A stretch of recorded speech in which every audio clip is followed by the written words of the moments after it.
The iPhone SE2 rumors point to a glass back and some added features to match the current lineup. We get rumors of Samsung's foldable smartphone and the fact that it might launch earlier than expected, and more leaks of the LG G7 ThinkQ emerge, and no, I didn't say thank you.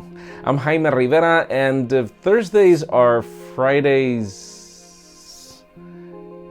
Junior, and Tuesdays Mondays Senior. Nah, Diego, I didn't get the joke. This is Pocketnow Daily.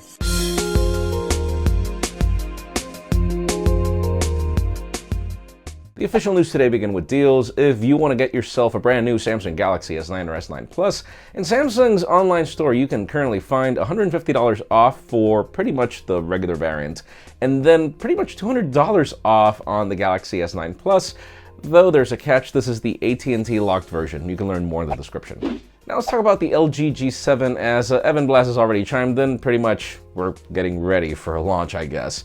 He estimates a launch date on May 2nd, and pretty much everything that we needed to know about this phone is shown in these renders. From the typical fingerprint scanner button in the back, to dual cameras, to the fact that we do have a headphone jack in this phone, thank you. And yes, there is a notch, and we also get to see some color options. You can learn more about them in the description as well.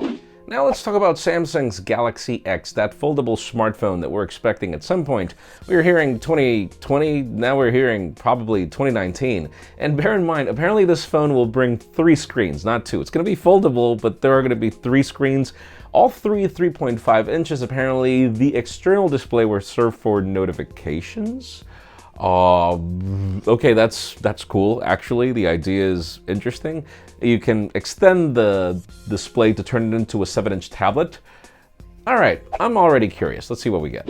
Now, let's talk about the iPhone X. For those of you that are wondering what the numbers are, the numbers continue to drop. The market share keeps dropping. Apparently, it's currently dropped 16%, up to the point where, we have heard rumors that Apple is going to launch another color variant to probably spruce up sales and everything. Now, the most interesting part is the fact that every time I get on the New York City subway, I see everybody using an iPhone X. That's one. The second is that, well, that pretty much falls into what customers have said in surveys, where people are apparently very satisfied with the phone. Okay, I'm not. Particularly with battery life. Stay tuned for After the Buzz on that. And finally, the very hot news today have to do with the iPhone SE2. Get ready. It seems that the code name is Jaguar. Why? I don't know. But anyways, all right. So Jaguar, it'll bring a glass back. Apparently, it'll also support wireless charging to bring features that are matched across the board. And, well, it'll also get thinner according to the rumors that we saw yesterday. This is all interesting and all, but mass production has already begun according to the leaks, so we should expect that at WWDC, which is pretty much the only event that we've got announced by Apple coming soon. So anyways, in today's question, let us know. Would you care about an iPhone SE2? I mean, what are your thoughts? Is there still a market for small smartphones? It was a major hit 2 years ago when it launched, but I don't know if the stats are pretty much the same. Let us know in the comments down below. Sure, I'm interested. Friends, again, if you want to get the news earlier, follow us on Pocketnow.com and subscribe to our channel by hitting this button up here. You can watch yesterday's Pocketnow Daily up here, and our thoughts on AT&T's It Can Wait campaign and my experience driving distracted in the link below. You can also follow me on Twitter, Jaime_Rivera, on Instagram at Jaime Rivera.